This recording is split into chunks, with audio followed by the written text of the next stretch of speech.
Be sure to read and follow the safety guidelines to protect your computer from potential damage and ensure your personal safety. For more information about safety guidelines, see the owner's manual at dell.com/support. Before you begin, turn off the computer and disconnect all the attached peripherals. To remove the solid-state drive 2230, loosen the 3 screws on the back of the base cover.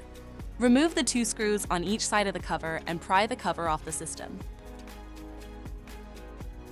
Identify the solid-state drive and remove the screw securing it.